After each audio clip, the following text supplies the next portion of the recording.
अंधेरे में छुपे डर और रहस्यों का मजा लेना चाहते हैं तो अभी नाइट हॉरर कहानियन को लाइक, शेयर और सब्सक्राइब करें और घंटी दबाना मत भूलिए। नमस्ते दोस्तों, मैं हूं विशाल और आप सुन रहे हैं एक डरावनी कहानी मेरी जुबानी। आज मैं आपके लिए एक ऐसी खौफनाक कहानी लेकर आया हूं जो आपके रोंगटे खड़े कर देगी।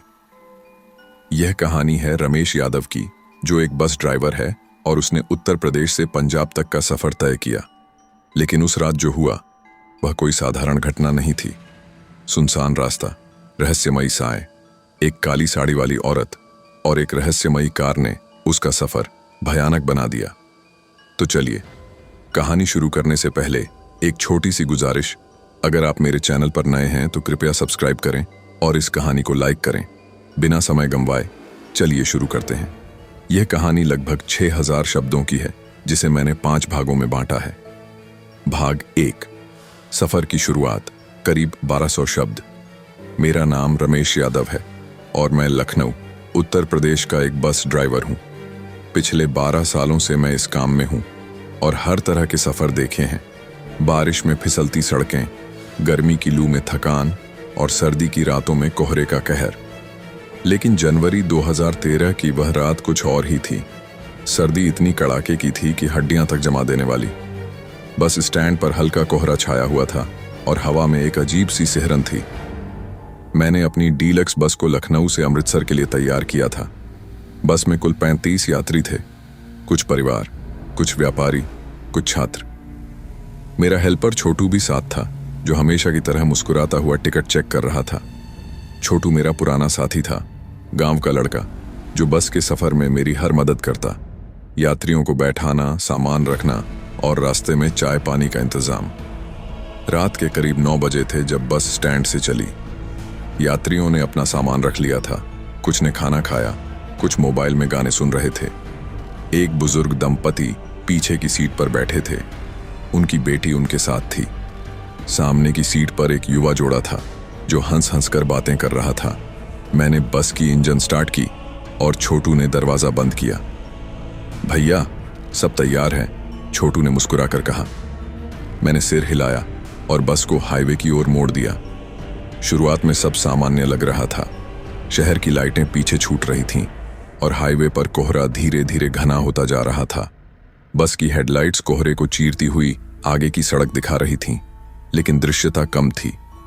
मैंने स्पीड 50 किलोमीटर प्रति घंटा रखी, क्योंकि कोहरा खतरनाक हो सकता है। जैसे जैसे हम आगे बढ़े, मुझे एक अजीब सी बेचैनी होने लगी। सड़क के दोनों ओर खेत थे, लेकिन कोहरे में सब धुंधला लग रहा था।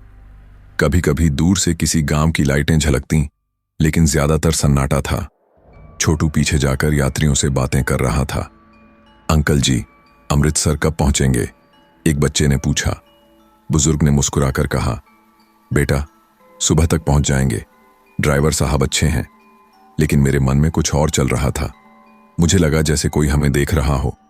बस की खिड़कियों से बाहर देखने पर सिर्फ कोहरा दिखता, लेकिन कभी कभी सड़क के किनारे कोई साया सा फ्लैश होता। पहले मैंने सोचा कि शायद मेरी आंखों का धोखा है या थकान की वजह से। लेकिन जैसे ही हम एक पुल पार कर रहे थे, मुझे सड़क के किनारे एक कार दिखी। वह काली रंग की थी, पुरानी मॉडल, और सड़क के साइड में खड़ी थी।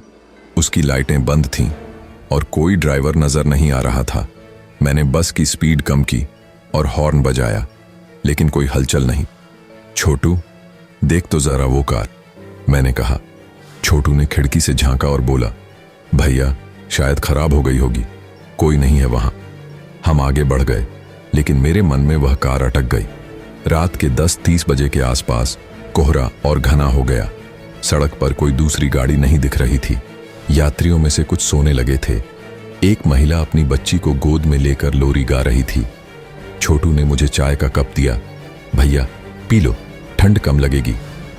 मैंने चाय पीते हुए बस चलाई, लेकिन ध्यान सड़क पर था। तभी अचानक बस के पीछे से एक आवाज आई, जैसे कोई तेज ब्रेक लगाने की। मैंने रियरव्यू मिरर में देखा, लेकिन कुछ नहीं। क्या हुआ? छोटू ने पूछा। कुछ नहीं, शायद हवा की आवाज, मैंने कहा, लेकिन दिल की धड़कन तेज हो गई। थोड़ी देर बाद मुझे फिर से वह काली कार दिखी। इस बार वह सड़क के बीच में खड़ी थी, जैसे हमें रोक रही हो। मैंने हॉर्न बजाया और स्पीड कम की, लेकिन जैसे ही बस पास पहुंची, कार गायब हो गई। ये क्या था? मैंने खुद से पूछा। छोटू ने पीछे से चिल्लाया, भैया वो कार थी ना, कहां गई? यात्रियों में हलचल मच गई। एक युवक ने खिड़की से झांका, ड्राइवर साहब, कोई कार थी क्या?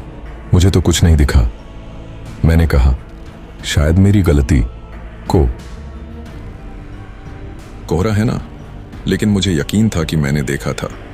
जैसे जैसे रात गहराती गई, डर का एहसास बढ़ता गया। सड़क के किनारे पेड़ों की छायाएं अब डरावनी लग रही थीं। कभी कभी मुझे लगता जैसे कोई साया बस के साथ साथ चल रहा हो। छोटू अब चुप हो गया था और यात्रियों की बातें भी कम हो गई थीं। एक बुजुर्ग महिला ने कहा, बेटा, यह रास्ता रात में अच्छा नहीं। सुना है यहां भटकती आत्माएं हैं। मैंने हंसकर टाल दिया, लेकिन उनके शब्द मन में अटक गए। रात के 11:30 बजे हम एक छोटे से ढाबे पर रुके। यात्रियों ने चाय पी, कुछ ने खाना खाया। मैंने बस चेक की, सब ठीक था। लेकिन जैसे ही हम फिर से चले, मुझे फिर से वह कार महसूस हुई।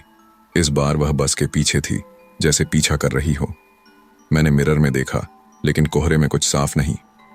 छोटू, पीछे देख, मैंने कहा।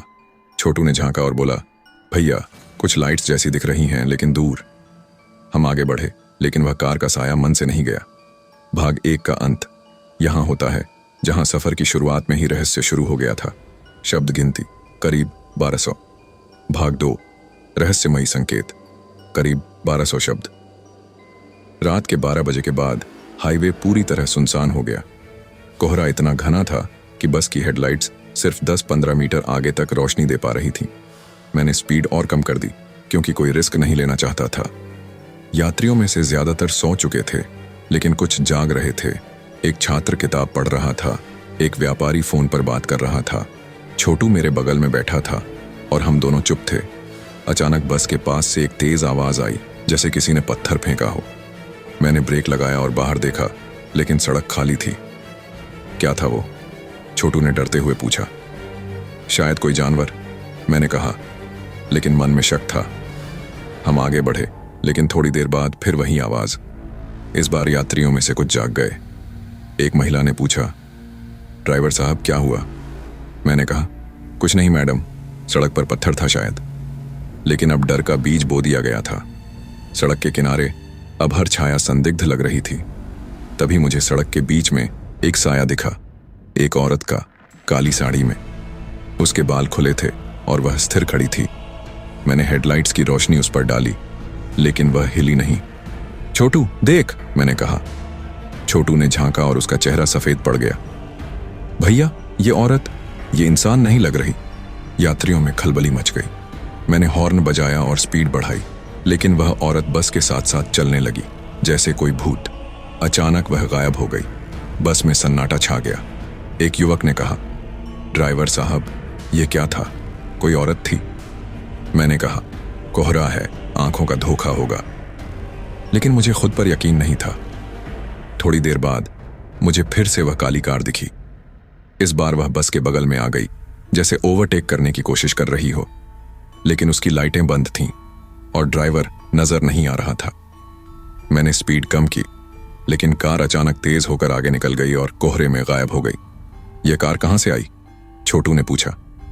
पता नहीं, शायद कोई लोकल, मैंने कहा, लेकिन मन में डर बढ़ रहा था। यात्रियों ने भी महसूस किया। बुजुर्ग दंपति की बेटी ने कहा, पापा, मुझे डर लग रहा है, यह रास्ता सुरक्षित नहीं। बुजुर्ग ने शांत किया, बेटी, भगवान पर भरोसा रखो। लेकिन उनकी आवाज में भी कंपी थी। रात के 1 बजे बस के अंदर ठंडी हवा का झोंका आया। सभी खिड़कियां बंद थीं, दरवाजा लॉक, फिर भी हवा। यात्रियों ने कंबल ओढ़ लिए। एक बच्चा रोने लगा, मम्मी, ठंड लग रही है। महिला ने उसे चुप कराया, लेकिन उसका चेहरा घबराया हुआ था। छोटू ने कहा, भैया, लगता है कोई दरवाजा खुला है। मैंने चेक किया, सब बंद। तभी पीछे की सीट से एक आवाज आई, जैसे कोई फुसफुसा रहा हो। मैंने मिरर में देखा, लेकिन कुछ नहीं। कौन है? छोटू ने चिल्लाया। कोई जवाब नहीं। यात्रियों में डर फैल गया। एक व्यापारी ने कहा, ड्राइवर, बस रोको, देखते हैं। लेकिन मैंने कहा, नहीं, रात में रुकना ठीक नहीं। फिर से वह काली साड़ी वाली औरत दिखी। इस बार सड़क के किनारे। वह हाथ हिला रही थी, जैसे बस रोकने का इशारा कर रही हो।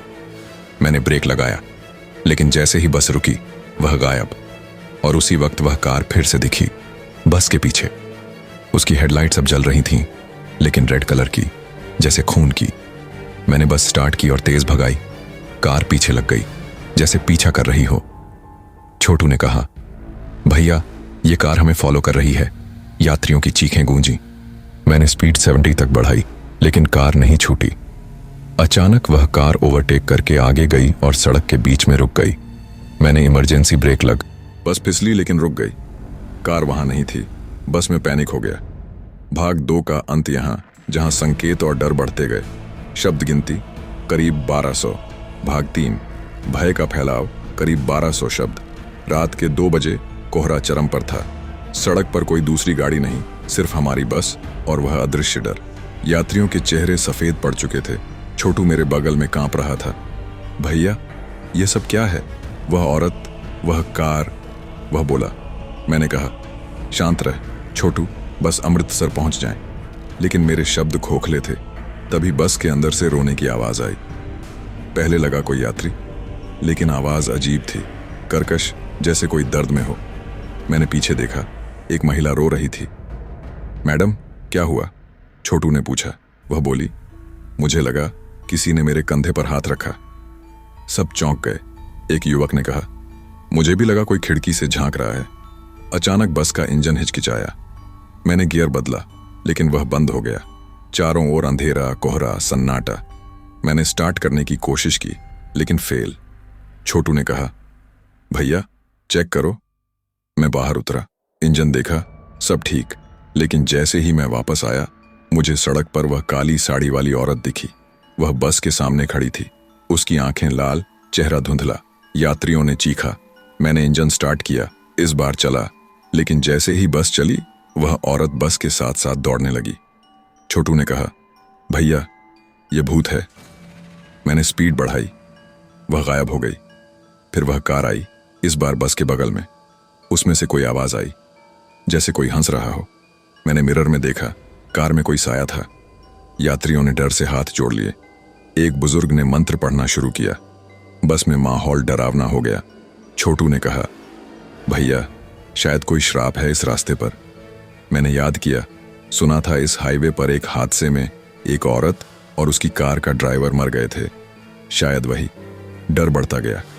थोड़ी देर बाद बस के अंदर ठंडी हवा फिर आई और साथ में फुसफुसाहट। यात्रियों ने एक दूसरे को पकड़ लिया। भाग 3 का अंत, जहां भय हर कोने में फैल चुका था। शब्द गिनती करीब 1200। भाग 4 चरम डर और संघर्ष करीब 1200 शब्द। रात के करीब 3 बजे थे और हाईवे पर सन्नाटा अपने चरम पर था। कोहरा इतना घना था कि बस की हेडलाइट्स सिर्फ कुछ फीट आगे तक ही रोशनी दे पा रही थी। मेरे हाथ स्टीयरिंग पर कांप रहे थे और छोटू मेरे बगल में बैठा बार बार पीछे देख रहा था। बस में बैठा हर यात्री अब पूरी तरह डर के साए में था। कोई सो नहीं रहा था, कोई बात नहीं कर रहा था। सिर्फ सांसों की आवाज और बस के इंजन की हल्की गड़गड़ाहट सुनाई दे रही थी। उस काली साड़ी वाली औरत और रहस्यमयी कार का डर अब हमारे दिलों में गहरे तक समा चुका था। मैंने खुद को समझाने की कोशिश की, रमेश बस शांत रह, ये सिर्फ एक रात है, सुबह होने वाली है। लेकिन मेरे शब्द मेरे ही कानों में खोखले लग रहे थे। तभी अचानक बस की खिड़की के बाहर एक हलचल हुई। एक यात्री ने जोर से चीखा, देखो वो औरत बाहर है। मैंने बाईं ओर देखा और वह काली साड़ी वाली औरत सड़क के किनारे खड़ी थी। उसके बाल हवा में लहरा रहे थे और उसकी आंखें अब लाल नहीं बल्कि पूरी तरह काली थीं, जैसे 2 गहरे गड्ढे। उसका चेहरा धुंधला था, लेकिन होठों पर एक डरावनी मुस्कान थी जिसमें दांत चमक रहे थे। बस में चीखें गूंज उठीं। एक महिला ने अपने बच्चे को सीने से चिपकाया और रोते हुए कहा, ड्राइवर साहब हमें बचाओ। छोटू ने मेरे कंधे पर हाथ रखा। उसकी उंगलियां कांप रही थीं। भैया ये औरत हमें नहीं छोड़ेगी, उसने धीरे से कहा। मैंने गहरी सांस ली और बस की स्पीड बढ़ा दी। जैसे ही बस तेज हुई, वह औरत अचानक गायब हो गई, लेकिन उसकी मुस्कान मेरे दिमाग में अटक गई। मैंने रियरव्यू मिरर में देखा और वही काली कार फिर से दिखी। इस बार वह बस के ठीक पीछे थी। उसकी लाल हेडलाइट्स कोहरे में चमक रही थीं। कार का हॉर्न बजा, लेकिन वह आवाज सामान्य नहीं थी। यह एक कर्कश, डरावनी चीख जैसी थी, जैसे कोई आत्मा दर्द में चिल्ला रही हो। यात्रियों ने अपने कान बंद कर लिए। एक युवक ने चिल्लाकर कहा, ड्राइवर, यह कार हमें क्यों फॉलो कर रही है? मैंने जवाब देने की कोशिश की, लेकिन मेरी आवाज गले में अटक गई। मैंने बस की स्पीड और बढ़ाई, लेकिन कार पीछे लगी रही। छोटू ने कहा, भैया, यह कार और वह औरत, ये दोनों एक ही हैं, हमें डराने के लिए आए हैं। मैंने उसकी बात को नजरअंदाज करने की कोशिश की, लेकिन मेरे मन में भी यही शक था। अचानक बस का इंजन फिर से हिचकिचाया। मैंने गियर बदला, लेकिन इंजन बंद हो गया। बस धीरे धीरे रुक गई और चारों ओर घना अंधेरा छा गया। कोहरा अब इतना घना था कि हेडलाइट्स भी बेकार थीं। सड़क के किनारे पेड़ और झाड़ियां डरावनी परछाइयों की तरह हिल रही थीं। मैंने इंजन स्टार्ट करने की कोशिश की, लेकिन कोई फायदा नहीं। छोटू ने डरते हुए कहा, भैया, बाहर मत उतरना, वो औरत कहीं आसपास होगी। मैंने कहा, छोटू, बस चेक करनी पड़ेगी। मैं बाहर उतरा, टॉर्च जलाकर इंजन देखा। सब ठीक था, फिर भी इंजन स्टार्ट नहीं हो रहा था। तभी मुझे सड़क पर कदमों की आवाज सुनाई दी। मैंने टॉर्च की रोशनी सड़क पर डाली और वहां वह काली साड़ी वाली औरत खड़ी थी। उसकी काली आंखें मुझे घूर रही थीं और उसने धीरे से हाथ उठाकर बस की ओर इशारा किया।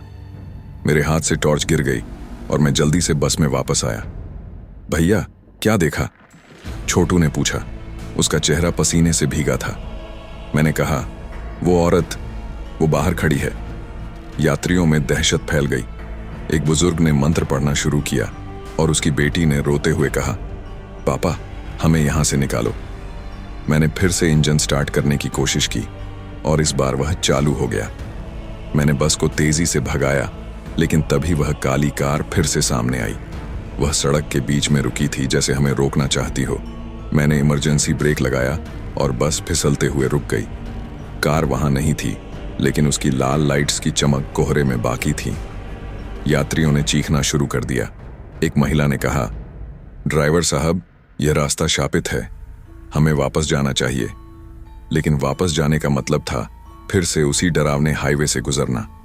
मैंने बस को फिर से चालू किया और आगे बढ़ाया, लेकिन हर मोड़ पर मुझे लग रहा था कि वह औरत और कार कहीं आसपास हैं। छोटू ने कहा, भैया, सुना है इस हाईवे पर एक औरत और उसकी कार का हादसा हुआ था। शायद वही आत्माएं हमें परेशान कर रही हैं। मैंने उसकी बात को नजरअंदाज करने की कोशिश की, लेकिन मेरे मन में वही कहानी बार बार घूम रही थी। तभी बस के अंदर फिर से ठंडी हवा का झोंका आया। एक यात्री ने कहा, मुझे लगा कोई मेरे पीछे खड़ा है। मैंने मिरर में देखा, लेकिन कुछ नहीं। फिर पीछे की सीट से एक फुसफुसाहट आई, जैसे कोई मेरा नाम पुकार रहा हो, रमेश। आवाज इतनी ठंडी थी कि मेरे रोंगटे खड़े हो गए। छोटू ने मेरी ओर देखा। उसकी आंखें डर से फैली हुई थीं। भैया, यह क्या था? उसने पूछा। मैंने कहा, कुछ नहीं, बस हवा होगी। लेकिन अब बस में कोई शांत नहीं था। हर यात्री एक दूसरे को पकड़े हुए था। एक बच्चा अपनी मां की गोद में रो रहा था। बुजुर्ग दंपति ने मंत्र पढ़ना तेज कर दिया। मैंने बस की स्पीड बढ़ाई, लेकिन तभी वह औरत फिर से दिखी। इस बार बस की खिड़की के ठीक बाहर। वह हंस रही थी और उसकी हंसी बस के अंदर गूंज रही थी। यात्रियों ने अपने कान बंद कर लिए। मैंने हॉर्न बजाया और बस को तेज भगाया। वह औरत गायब हो गई, लेकिन उसकी हंसी मेरे कानों में गूंजती रही। तभी वह कार फिर से सामने आई और इस बार उसमें से एक कर्कश आवाज आई, रुको, ये तुम्हारा आखिरी सफर है। मेरे हाथ स्टीयरिंग पर जम गए। छोटू ने चिल्लाया, भैया, ये भूत है, हमें मार डालेगा। मैंने कहा, शांत रह छोटू, हम बच जाएंगे। मैंने बस की सारी लाइट्स चालू कर दी ताकि अंधेरे का डर कम हो, लेकिन कोहरा और वह औरत का साया हर जगह था। यात्रियों ने प्रार्थना शुरू कर दी। एक युवक ने कहा, ड्राइवर साहब, हमें किसी ढाबे पर रोक दो, वहां लोग होंगे, शायद यह डर कम हो। मैंने कहा, हाँ, बस थोड़ा और, कोई ढाबा मिलेगा। लेकिन हाईवे पर सिर्फ सन्नाटा और कोहरा था। तभी बस का इंजन फिर से रुक गया। मैंने स्टार्ट करने की कोशिश की, लेकिन कोई फायदा नहीं। बाहर वह औरत और कार दोनों दिख रहे थे। औरत ने फिर से हाथ उठाया। जैसे हमें रोक रही हो। मैंने मन ही मन भगवान को याद किया और इंजन पर जोर दिया। अचानक वह चालू हुआ और मैंने बस को पूरी ताकत से भगाया। कार और औरत दोनों गायब हो गए, लेकिन डर अब हमारे दिलों में बस चुका था। शब्द गिनती करीब 1200। नोट: यह भाग कहानी के चरम डर और संघर्ष को दर्शाता है, जहां रहस्यमयी औरत और कार का डर यात्रियों और रमेश को पूरी तरह जकड़ लेता है। अगले भाग में कहानी का अंत होगा, जहां यह डर समाप्त होता है और सफर पूरा होता है। रात के 4 बजे का समय था और हाईवे पर कोहरा अब भी चारों ओर फैला हुआ था, लेकिन कहीं कहीं हल्की सी राहत दिख रही थी। बस का इंजन बार बार हिचकिचाने के बाद अब स्थिर हो चुका था, लेकिन मेरे और यात्रियों के दिलों में बेचैनी अभी भी बरकरार थी। वह काली साड़ी वाली औरत और रहस्यमयी कार का डर हमारे मन में इस कदर बैठ चुका था कि हर छोटी सी आवाज, हर साए पर हम चौंक उठते थे। छोटू मेरे बगल में बैठा था। उसका चेहरा पसीने से भीगा हुआ था और उसकी आंखें बार बार रियर व्यू मिरर की ओर जा रही थीं। भैया, वो औरत अब नहीं दिख रही, लेकिन मुझे लगता है वो कहीं आसपास ही है, उसने धीरे से कहा। मैंने जवाब नहीं दिया, बस स्टीयरिंग को और मजबूती से पकड़ा और सड़क पर ध्यान केंद्रित किया। यात्रियों का हाल और बुरा था। एक बुजुर्ग दंपति अपनी बेटी के साथ पीछे की सीट पर सिर झुकाए मंत्र पढ़ रहे थे। एक युवा जोड़ा एक दूसरे को पकड़े हुए था, जैसे कोई अदृश्य ताकत उन्हें छीन लेगी। एक छोटा बच्चा अपनी मां की गोद में रो रहा था और उसकी मां उसे चुप कराने की कोशिश में थी, लेकिन उसकी अपनी आंखें डर से गीली थीं। बस में सन्नाटा था, लेकिन यह सन्नाटा शांत नहीं बल्कि डरावना था। हर यात्री की सांसें तेज थीं और हर कोई खिड़कियों की ओर देखने से डर रहा था। मैंने बस की स्पीड को 60 किलोमीटर प्रति घंटा पर रखा, क्योंकि कोहरा अभी भी खतरनाक था और मैं कोई रिस्क नहीं लेना चाहता था। तभी सड़क के किनारे एक हल्की सी रोशनी दिखी। पहले तो मुझे लगा कि यह फिर से कोई भ्रम है, लेकिन जैसे जैसे बस नजदीक पहुंची, मैंने देखा कि यह एक छोटा सा ढाबा था। ढाबे की लाइट्स कोहरे में धुंधली थीं, लेकिन वहां कुछ लोग दिख रहे थे। मैंने राहत की सांस ली और छोटू से कहा, छोटू, ढाबा मिल गया, थोड़ा रुकते हैं। छोटू ने सिर हिलाया, लेकिन उसकी आंखों में डर अभी भी था। मैंने बस को ढाबे के सामने रोका और यात्रियों से कहा, सब लोग उतर सकते हैं, थोड़ा चाय पानी पी लीजिए, फिर चलते हैं।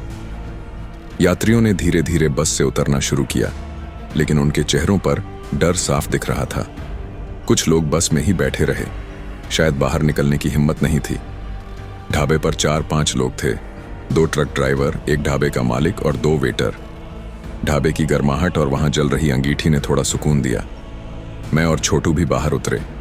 मैंने ढाबे के मालिक से पूछा, भाई, ये हाईवे रात में कैसा रहता है? मालिक ने मुस्कुराकर कहा, अरे साहब, कोहरा तो हर साल होता है, लेकिन रात में थोड़ा डर लगता है।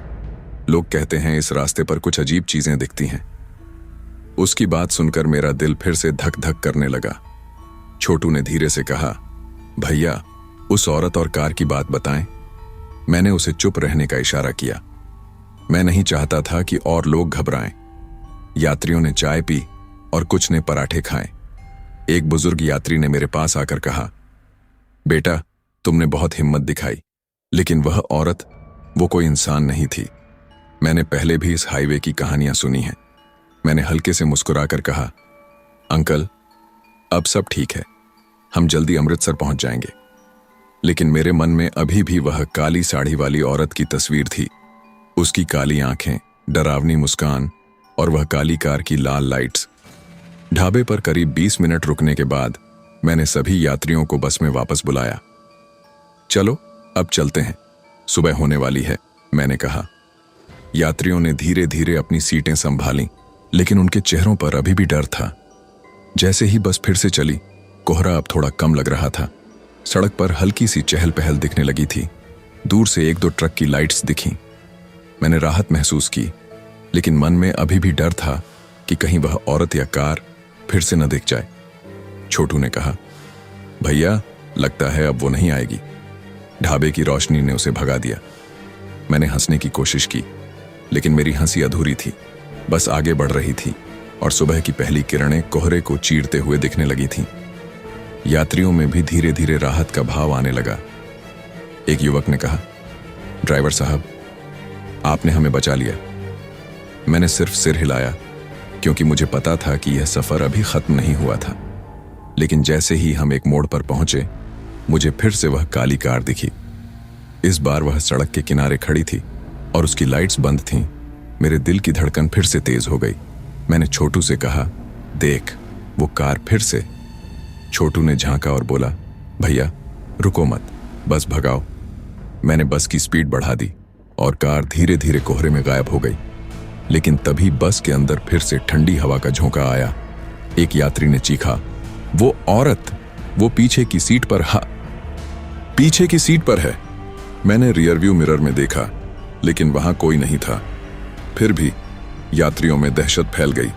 एक महिला रोते हुए बोली, ड्राइवर साहब, हमें यह बस छोड़ देनी चाहिए। मैंने कहा, शांत रहिए मैडम, अब बस कुछ ही घंटे हैं।